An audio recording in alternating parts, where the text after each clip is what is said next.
So, not too long ago, I just made a video about how I'm not very fucking good about consolidating all of my feelings about RPG fights and all that other like that happen in the Library of Ruina at the time that they happen. So I decided to make a big old compilation about the last several fights that I had done.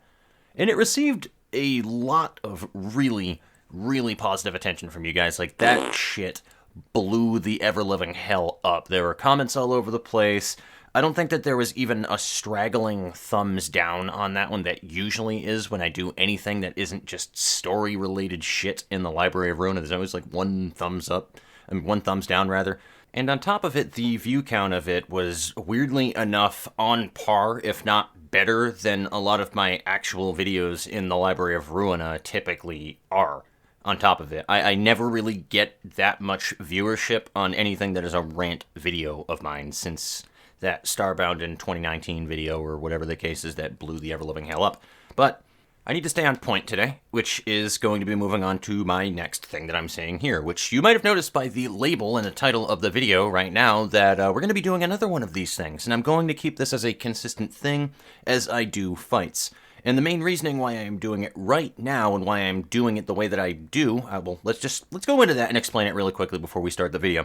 So, I think the best time for me to be able to rant about battles is going to be right after I have gone through my editor to make all of the jump cuts throughout the fight. After I have seen everything from the beginning to the end of the fight. It's all fresh in my head. I have had time to mull about it and see the mistakes that I have made, the things that worked, and all that other stuff. And again, it is just fresh on my mind rather than a week later when I decide to write a script for it. So I think this will be the best time for me to be able to do these videos.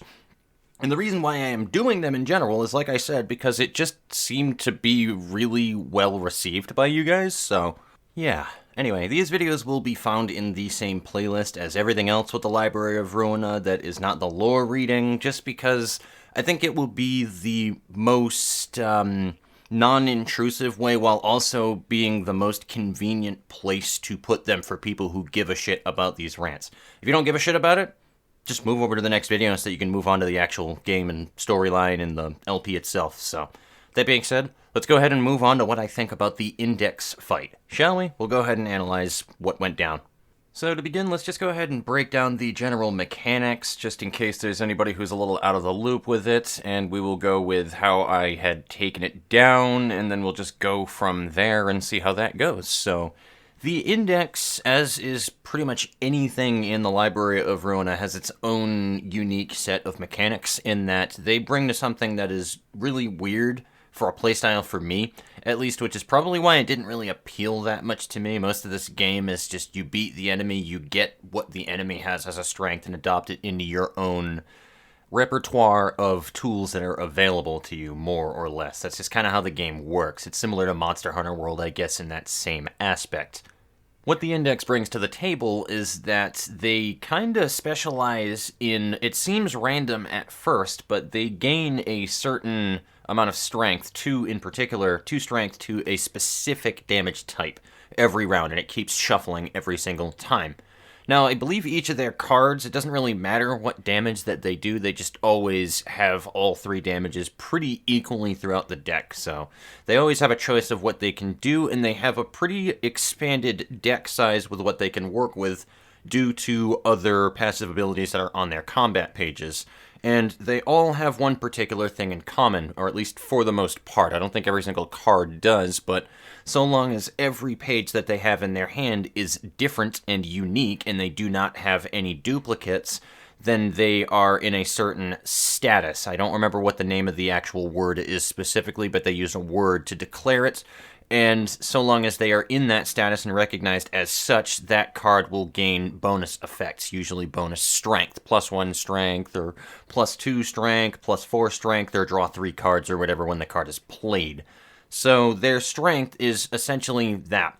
Every single card is different in the hand, and then every card that they play has boosted strength or boosted abilities because it is literally impossible for them to have duplicates of a card. I do believe that there are things that you can do to be able to put cards into their hand, but again, it would need to still be a duplicate of cards anyway, so I don't think it's even possible to, destroy their decks to be able to sabotage that effect. if that makes sense. So it's a pretty weird strategy, but it works, and it was pretty fucking strong to go against. Now, I actually did something different in this fight that I don't think I've ever done in any other fight up to this point, to be honest with you. Mostly because the mechanic wasn't available in the same sense in the past, up until, like, more recently anyway. But what I'm talking about is I went into the begin stage play and didn't start the fight and actually built a deck around what I had seen beforehand. So I was already prepared, knowing what I was dealing with these, with the index proselytes. So I actually kind of had a lot more planning and thought behind things than I usually do with these fights. And I didn't want to jump into it with the same usual strategy that I've been doing the whole entire time with the She Corporation, because obviously I didn't see ranged pages, so Extreme Edge and Valentin's passive isn't really going to help me that much here. Though I did like the Tenma passive that still gives you 2 light if you have no light, because light regen is just such a massive thing that you need to pay attention to. One of the problems that I bumped into in this fight, however, is I didn't pay attention to any of their resistances, which I should have. They are pretty much in the middle of the road for resistances for everything, with the exception of Blunt, where they have high stagger resistance to it. They have a pretty decent health pool and stagger pool, as well as being able to roll a 2 to 6 on their speed dice, so they're pretty fucking tanky and pretty strong, especially for this point in the game. Their one weakness is that they do not have 2 speed dice, though, which was dope, and I wanted to take full advantage of that and really bring them in for a fucking ride using so. Anyways, that being said, I went to go ahead and just build things as just getting more endurance setups than anything, to be honest with you. I incorporated some sweeper pages so that people got that defense bonus, and I also was using, of course, Tenma pages for things as well as we were going in there. I put that debuff deck on Nui, and again, really the only downfall that we had was just the amount of blunt pages that we were using for things, but I would say otherwise it kind of worked out pretty well with my setup. It could have been better, but you know, anything could be better and tweaked, but I feel like it was a lot more optimized than it usually is before I run into a fight. So, the good, the bad, and the ugly about my specific run, and then we'll actually talk about the mechanics and what I think about everything afterwards. So, the good. Well, my strategy for being able to build as much defense as I could on my character using Eugen's page actually worked out really well in my favor when stacking endurance from combat preparation that was used on Demo's page. That wound up being an incredibly strong combination with everything else that was going on during that fight, and I didn't even realize to what extent that it was, considering that Eugen has that one block for any one-sided attack as well, which is more or less, it's like counter die, but it doesn't continue on, essentially, you know what I mean? So it just gave me that much tankiness on top of the bonuses that I already got from defensive speed die, or combat die, rather. At maximum efficiency, I was literally fucking rolling, I believe, like 8 of 14 rolls. Never mind when I pulled that abnormality page towards the end that gave me like +5 on everything, so my character was definitely a bit of a fucking steamroller in this fight, despite how many things were targeting him and was not able to be intercepted by other people, which was a big thing that I complained about, but we will get there.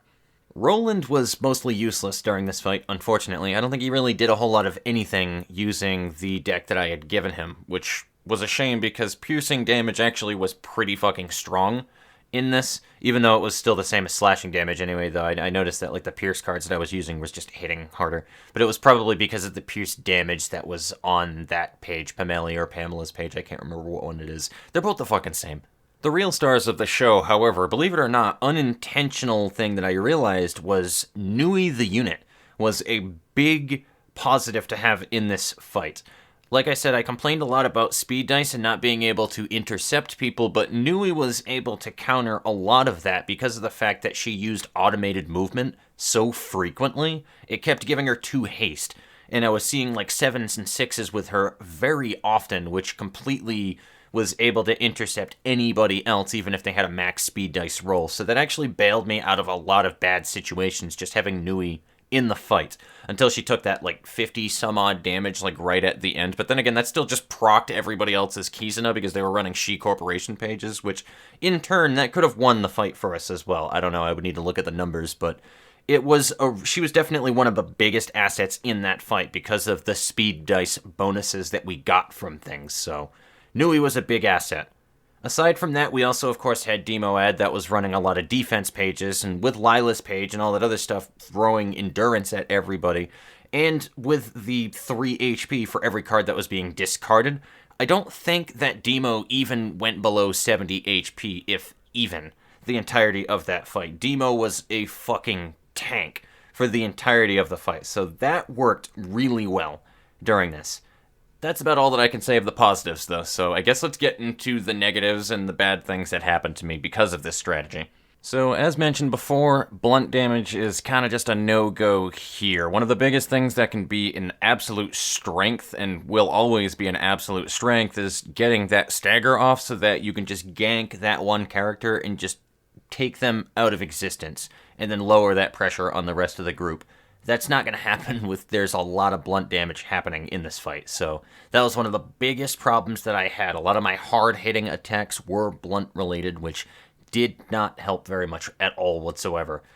One of the other downfalls of this was that Roland's deck just very simply wasn't cutting it. It just wasn't big brain enough, it wasn't optimized enough, and I was lazy, and I just threw that Pomeli deck on him, and I didn't think anything of it, and I suffered for it. So that is a thing that I would need to keep a look at if I ever wind up going over this fight again, which I probably will have to get more of these index pages, because I do want more of their key pages, but I only have the one right now, and I don't want to burn through everything that I have, so I'll probably be doing this fight again in the future. It's not super long to do this floor as well, so there's always that. Aside from this, however, unless you're really getting into, like, the nitpicks that is with, like, the passive allotment that I did, but other than that, like, I really don't think that there were that many negatives about things that were just objective on the way that I had set up for this, aside from those two, if I'm being honest with you, so that's the only thing that I can say. Just don't use blunt damage, and make sure that your pages are optimized so that they can actually win against these cards. Definitely use Eugen's page. If you can combine Eugen's page with the discard thing that I was throwing with Demo Ed as well, assuming that you aren't using Faint Memories for things and relying on the lower HP, then absolutely fucking do that, because you can probably stack a shitload of HP on Eugen if you wind up doing that. But the strategy that I was using, believe it or not, I wound up figuring out that that defensive strategy worked out really well. We were getting some really high page rolls on anything defensive. It didn't work every time, but Scattering Slash, again, was also a very good page to use, because that just guarantees that every attack is going to do 3 less damage, which will prevent anywhere from 3 to 9 damage on that character, so that's huge. And now we must move on to the ugly part of the fight. It's just going to be the me ranting about things and stuff that just was kind of that isn't really like an objective thing or problem with the fight, which is, of course, going to be the speed dice complaint that I was talking about before. So as mentioned, one of the main things that was really fucking getting to me in this fight was just the number of attacks every single round that I wound up just tanking with my character from just not being able to intercept the attack. Now, luckily we had automated movement in 2 people's decks, so it actually wound up being, I had a lot more agency over this than I usually do, so I may wind up having to run more haste cards in my decks to prevent things like this from happening in the future, but even still, it was definitely an annoying thing to have happen in this fight, and it just happened, you know? RNG is a thing, that's what's going to happen. We've had this conversation so many times before, guys, it's just my initial reaction towards things. It's just annoying to get fucked over by when stuff happens that I can't really 100% control, because it's just a dice throw, you know what I mean? So it's just going to happen, and it is aggravating, and that's fine. And luckily, if I had lost this fight, I had another run anyway. It's not really super punishing if you do lose, so that's just the nature of the game, unfortunately. I'd also like to say that the fact that they know what their own damage bonuses are, because I thought that it was random at first, would be an ugly thing for this fight, but not really. I just hope that when we have those pages as well, when I run the index, that I'm able to see what my own fucking damage buffs are as well, and it's not just a only the enemy can do it kind of thing, because that'd be kind of stupid if that winds up running that way. So I really hope that it is the same for us, because I do want to experiment with these index pages. Originally, I didn't think they were going to be super useful, but now that I'm thinking about it, you can run them even if you don't use the full benefits of everything not having duplicates. You know what I mean? I guess you can still do that, but there are some powerful pages that they do have regardless. Now, this being said, what do I think about the fight? Well, To put it in just plain perspective for you guys, it's a fight. You know what I mean? Like, it's not anything that I can super over-the-top praise. It's not that I dislike the fight. It's not that I really like the fight either. It's just, I don't know. It's one of those kind of things where if I praise this fight because of the fact that it has a unique mechanic of all the cards being individual of their own right, I'm kind of just praising the gold standard of how fights usually are in this series. You know what I mean? It's not a bad thing either. I'm saying that I hold Project Moon to a very high standard, and they kept things at least on the bar of the standard of their fights, which is a good thing. This is a decently well thought out fight for that way. They have a very unique mechanic in this fight that you do not see in other fights. It causes you to kind of think about it in a different way. And when it kind of clicks on how that goes and that they never have duplicates of any card, you're like, oh, wait a minute, that's gonna fucking hurt. So I like the fight mechanics. I'm not really like a super big fan of it. I wish I could have enjoyed it a little bit more without getting fucked over from all of the different gang banging on silent, but unfortunately things happened. We still prevailed, and it was so hilarious to pull the Heart of Aspiration card at the end and just have fucking vengeance on everybody. I'm glad that I stacked defense the way that I did in this fight as well, otherwise we probably wouldn't have succeeded. I really don't think that we would have succeeded without combat preparation. I really don't, if we didn't have that enduring and we didn't stack protection, because that's just things that you have available to you at the time. But all in all, I think the fight, again, is just, there's not really much that I can say about it. It's on the same level of all of the other fights in the game, if not better, in that regard. However, let's go ahead and talk about the flip side of it and give this fight full credit where it deserves, so that you guys don't think that I'm trying to be negative here, because I'm really not trying to be negative in any way, shape, or form. I'm just very straight-faced, and I'm just going to say how I feel about things. But how does this fit, I guess, thematically in the universe with the game? Obviously, if you guys couldn't tell from the way that they were kind of foreshadowing it with the dialogue in the cutscene that happened before this as well, it fits extraordinarily well, as Roland says, like, immediately to Angela beforehand. It seems like it just clicked as I was making the video, too. It seems random with how the prescripts work, but it seems to always work in their favor. As much as I dislike the fact that things seem to work out in their favor with the way that the dice rolled out and the way that, like, things happened where their strength was coming from and where they were playing their pages due to the fact that they could see what was getting boosted with each one of the rolls of their passive, it fucking works to the way that the index work with their prescripts. Like, it fits perfectly with the way that the index is. So I can't fucking fault this fight for that. Mechanically, as the fight alone, just looking at it as an actual RPG fight, it's eh. But looking at it in the world of Lobotomy, as is anything else that you should always have that 50-50 when you look at it. It fucking fits fantastically with the index. I can't fucking complain about it looking at it that way. Like, it was great. I looked back and then I was like, oh shit, that works. I don't know, just something about that line clicked in my head when I was just starting to hit the record button for this script, and it was like, oh, well, it seems random, but it always works out in their favor. I was like, that's fucking genius. So the last thing that we're going to go over here right before I wind up calling the video is I just want to talk about their actual key pages and their cards and all of that other stuff, because that was like one of the main things that kind of kept me very straight-faced at the time of recording when I was going through this fight. I didn't really care that much about the pages themselves, and I was like, alright, well, this isn't going to really benefit me. It's not like when I jumped into the Kurakumo clan and I saw all of these slashing bleed cards that were really powerful, and my eyes fucking opened up, and I was like, yo, Hod is going to be a beast after this. You know what I mean? It wasn't anything like that. But, that being said, they still have pretty strong cards. I do not know how much health the key pages are going to have, since I believe that they're going to be nerfed from what their initial values are in the fight. But if we assume that they have about 100 health on those, that's going to be pretty goddamn strong. I'm not going to lie to you right there. 100 health on a blue page right now is pretty significant. So I hope that that does kind of stay the same, but I doubt it. I think it's going to wind up getting nerfed a little bit. And like I said, even if you don't fully utilize their advantages from their combat pages alone, using it as a base page is still pretty strong so long as you're not dedicating to one damage type.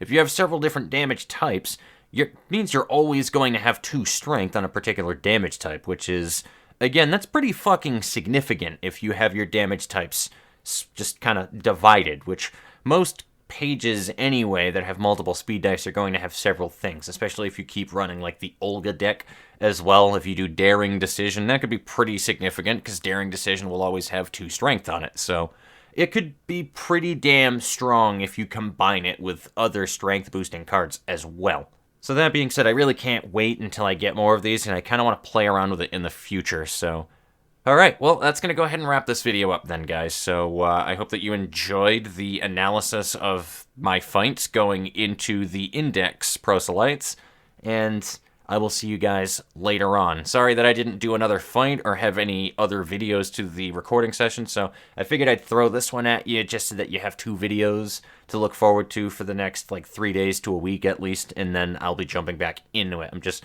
kind of sorting my time between several projects right now, or at least I'm planning to. I haven't quite done it yet. I'm just a lazy bastard. So hopefully I get on the bandwagon with that one soon. I just need to stop waking up at fucking 2 p.m. It's completely robbing me of time. So I will see you guys later. Take it easy.